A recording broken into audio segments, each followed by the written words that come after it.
what advice would you also give to other founders in terms of just how do you get that traction? Like, what's the mindset that you're in to start developing so you can attract the investor? I'm unhireable, and it's either this wins or I'll jump in front of a train. It's the guys who don't talk about it that you want you to worry about, right? I think when we first started, we just got so lucky with this because I was able to go in and validate without doing 1,000, phone calls. I was able to validate online just through research that this was a big problem. And I was able to do that by looking at user forums. For TimeBolt, it was user on Adobe, on Reddit, on multiple forums, just complaining about how long it takes. Is there any tool that cuts out dead air out of long format video? And so I didn't start posting to these forums. I didn't start engaging with them. I didn't say, oh, I have an idea, because you just waste it all. So what I did was after we built the website and we got our first product, I had a list of like 12 forums, dude, like just 12 of them. Adobe's one of them. There's my stuff's still up there.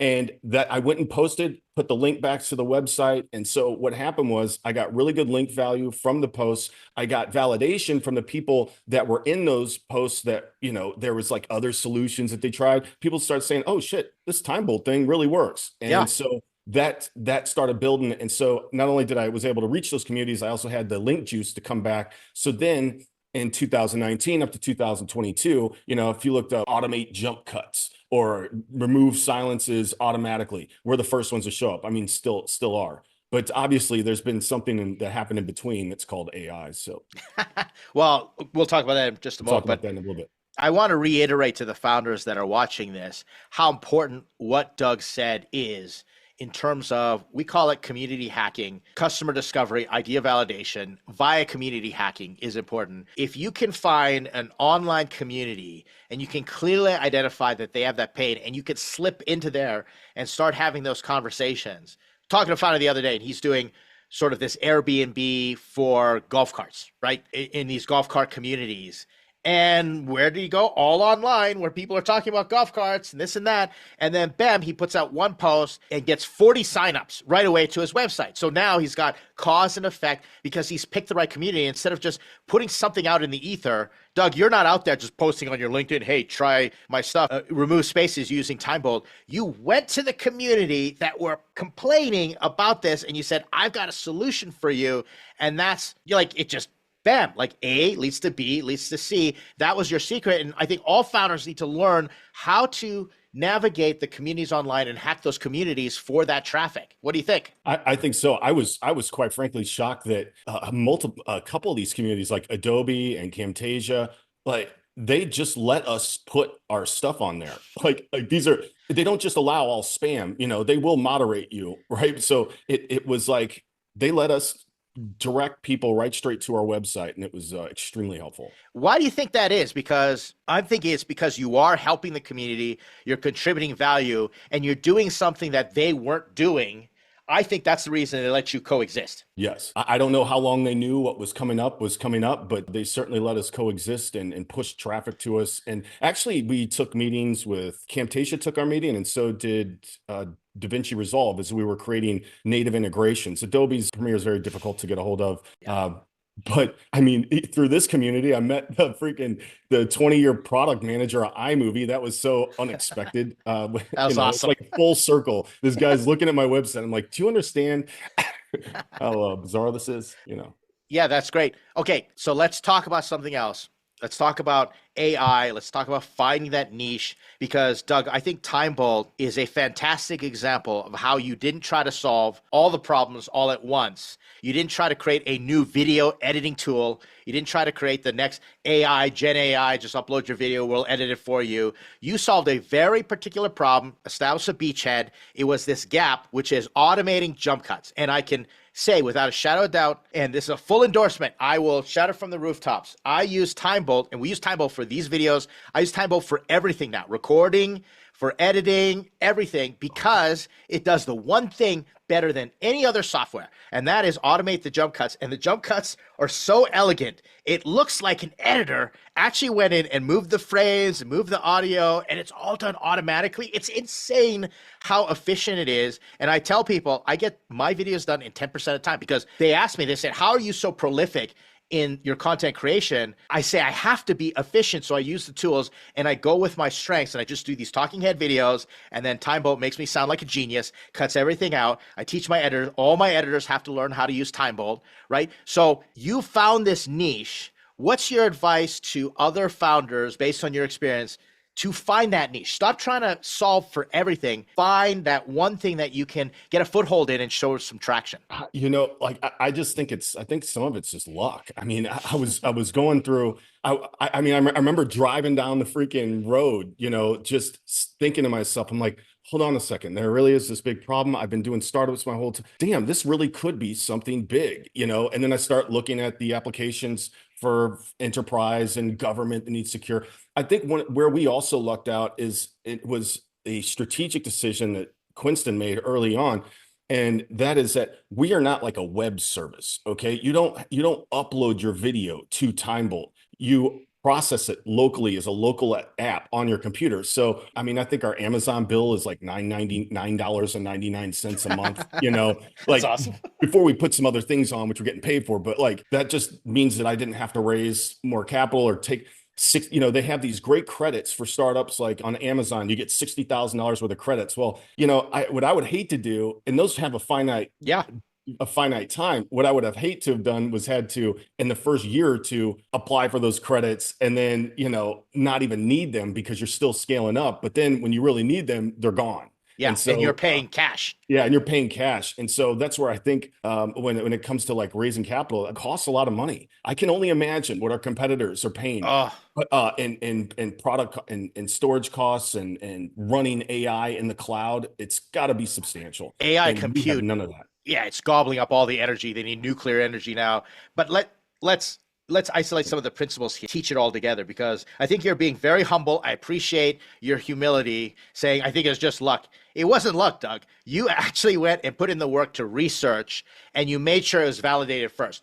You weren't relying on luck, because so many founders go out there and just say, build it, they will come, and maybe I'll get lucky and I actually solve the problem that everybody else wants to solve. You validated the problem. So you were a research hound. You made sure that that was something that existed in the marketplace. It was a pain that people wanted to get solved, not just something for you, because you could have easily went out and paid a developer saying, I want to solve the problem for myself, and nobody else would have wanted it. So that's the first thing. You research like crazy. You're obsessed with the problem. That's what I love about you. Here's the second thing you did, Doug, is you took a contrarian bet. And I love this because you said, all right, everybody's going on to the cloud. What if we didn't do this? And this is where your co-founder steps in and say, let's do something local. And I tell you, I appreciate that as well. I don't have to wait. I don't have to work on bandwidth, anything along those lines. It's fast because it's right there on my computer. It's an amazing thing. And you got some other things that I can access online, but you create this hybrid environment that's contrarian to what other people are doing. And I think that is all coming together. You created your own fortune. I love it. Yes, absolutely. Hopefully it's just a matter of awareness. And, making videos still isn't a whole bunch of fun, but it becomes a lot easier once you can do it in less time than it takes to record, where you can like be happy with the output that you share with either one person or 1,000, right? Or you're hoping 1,000. The faster, you can't say that if it's going to take you 2 to 3 times as long to make something, that it doesn't impact, when you're talking in terms of hours, it doesn't impact how much video you make. And if it's whether you're saving 5 times, it takes 5 times as long or 3 times as long, that's a whole lot different world than if it takes less time. That it's going to take you less time than it took to record this. So for example, this particular exchange, we could take out all the ums and ahs relatively quickly within 17 seconds, 2 minutes to 17 seconds. But then being able to go in and chop it all up and just really fine tune is also very fast. And the advantage of having a native app on your computer, it's like driving a car versus playing a video game driving a car. Yeah, but also what you did, we're talking about the coexisting, is, and I experienced this firsthand, is you weren't trying to replace Adobe Premiere. And so I've used Timebolt to process stuff a lot faster versus manually in Adobe Premiere. And then I brought things into Adobe Premiere to add all the whiz bangs and what have you, right? So now you've created this environment where everything can work together. But then interestingly enough, I stopped using Adobe Premiere. I literally tested it. I said, I'm going to put up a video just edited with Timebolt without all the whiz bangs. And I'm going to do another video where I add all the whiz bangs. And lo and behold, they perform the same. And I said to myself, why am I killing myself adding whiz bangs when I could just use Timebolt and communicate a very clear message. So you didn't go right after the competition. You went adjacent to competitors and you found this little niche to exist in, and that's what's getting you all your users. And I'm sure users are telling you this as well. They use TimeBolt in conjunction with other things, or they use TimeBolt just unto themselves. Yes, the fact that we are not looking to replace these video editors, even AI, okay? It's amazing how accurate, how much of the accuracy issues get solved when 35% of all the non-human sounds and dead air are removed from a timeline that it has to go through and decipher and figure out which word lands